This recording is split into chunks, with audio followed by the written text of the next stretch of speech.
talk to animals, but I can't read English. I'm good with mayonnaise and I'm scared of old people. I woke up with a hangover. I didn't know where I was. I looked out the window to see I was in Austria. Never heard of it before. Must have sprung up overnight. An Austrian guy came up to me and asked, "What the hell are you doing here?" I wasn't really sure. Last thing I remember, I was coaxed into a crate by an Austrian woman and everything went dark.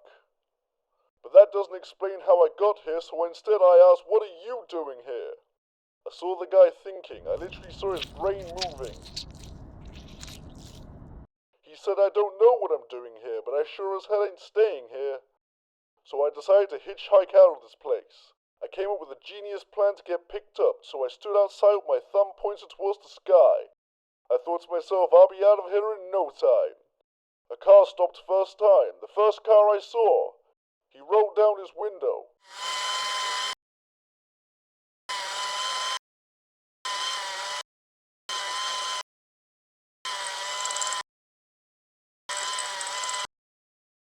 I said, "I gotta get out of this place." The man stared at me blankly, not saying a word. "Did you hear me, you bastard?" The man just stared, didn't even move, then it hit me. "Oh, I see how it is. You want a staring contest, do you?"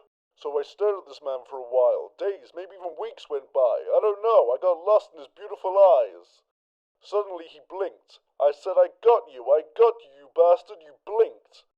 The man stayed silent, and moments later he sped away in his car. That son of a bitch cheated. He got a free staring contest and I got nothing.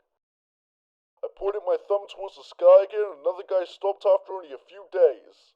He spoke to me in some language I didn't understand, but I could tell he got the picture.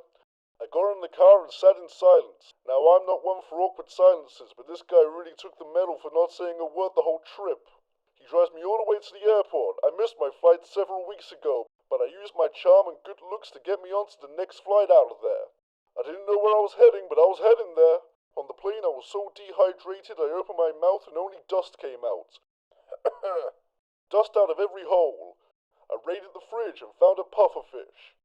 I locked lips with that pufferfish and squeezed all the juices out.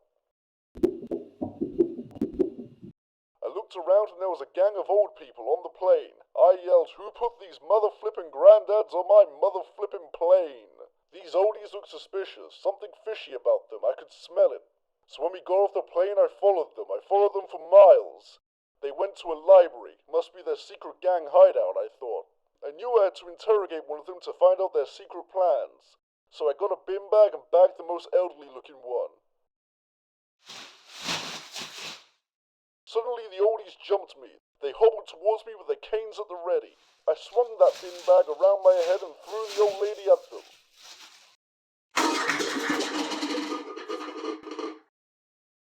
I may never know what I did that day or how many people I saved.